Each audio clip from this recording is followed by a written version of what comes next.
Hello friends, welcome to Angelin Recipe. இன்னைக்கு நம்ம ஏஞ்சலின் ரெசிபியில் சங்கரன் கோவில் பிரியாணி எப்படி செய்யறதுன்னு பார்க்கலாம்.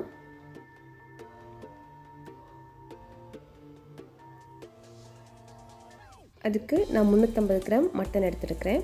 அதை நல்லா குக்கரில் போட்டு வேக வச்சிடலாம். இதுக்கு சீக்ரெட்டாக ஒரு பிரியாணி மசாலா ஒன்று ரெடி பண்ணும். அது என்னுடைய ஷார்ட்ஸ் வீடியோவில் நான் போட்டிருக்கேன். அதோடய கிராம்ஸ் எல்லாமே நான் உங்களுக்கு இதில் டிஸ்கிரிப்ஷனில் கொடுக்குறேன். இன்றைக்கி உப்பு போட்டு வேக வச்சிடலாம்.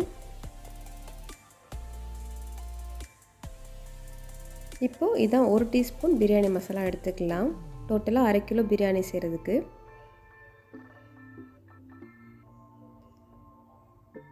ஒரு கப்பு தயிர் எடுத்துக்கலாம். இஞ்சி பூண்டு விழுது ஒரு 4 டீஸ்பூனுக்கு எடுத்துக்கலாம். எடுத்து நல்லா மிக்ஸ் பண்ணி வச்சிடலாம். கொஞ்சம் வாட்டரை ஆட் பண்ணி நல்லா மிக்ஸ் பண்ணி வச்சுருங்க.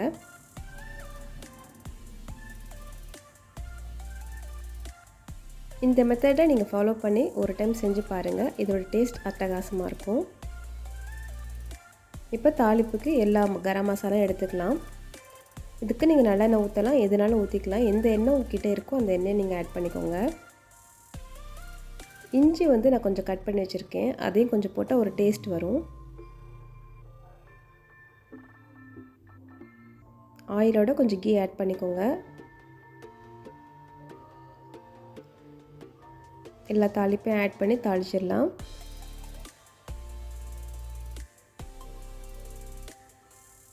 இஞ்சி ஆட் பண்ணிக்கோங்க. பச்சை மிளகா, புதினா, கொத்தமல்லி எல்லாத்தையும் ஆட் பண்ணிடலாம். இதில் மிளகாத்தூள்லாம் ஆட் பண்ண போகிறதில்ல, ஒன்லி பச்சை மிளகா தான். ஸோ காரத்துக்கு ஏற்ப நீங்கள் பச்சை மிளகா ஆட் பண்ணிக்கோங்க. வெங்காயம் சின்ன சின்னமாக கட் பண்ணி வச்சு அதையும் ஆட் பண்ணிக்கலாம். வெங்காயம் இது எல்லாமே நல்லா ப்ரௌனிஷாக வர வரைக்கும் நல்லா வதக்கிடலாம். கொஞ்சோண்டு மஞ்சள்தூள் ஆட் பண்ணிக்கோங்க. ரொம்ப ஆட் பண்ண வேணாம், பிரியாணியோடைய கலர் டிஃப்ரெண்ட்டாக இருக்கும். அப்புறம் வேக வச்ச மட்டனை ஆட் பண்ணிவிட்டு நல்லா வதக்கிடலாம். இப்போ இதுக்கு வாட்டர் எப்படி நீங்கள் ஆட் பண்ணணுன்னா, 1 கிளாஸ் டம்ளருக்கு 2 டம்ளர் தான் ஊற்றணும் ஜீரக சம்பாவுக்கு. பட் நம்ம தயிர்னு ஆட் பண்ணியிருக்கனால 1 கிளாஸ்க்கு 1.25 வாட்டர் மட்டும் ஆட் பண்ணுங்கள். அதுவே போதுமானது.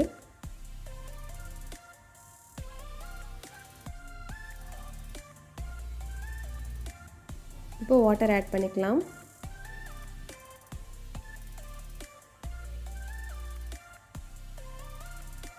நல்லா கொதிச்சதுக்கப்புறம் ரைஸ் ஆட் பண்ணிக்கோங்க.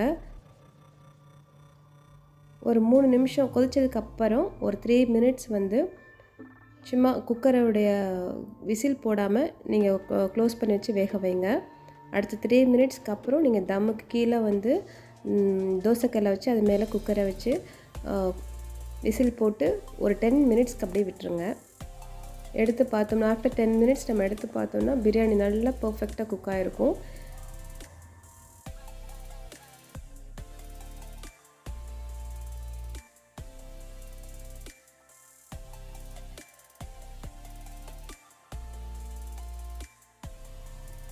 இதே மாதிரி நீங்களும் செஞ்சு பார்த்துட்டு ட்ரை பண்ணி பார்த்துட்டு எனக்கு எப்படி வந்துச்சுன்னு கமெண்ட்டில் சொல்லுங்கள். தேங்க்ஸ் ஃபார் வாட்சிங்.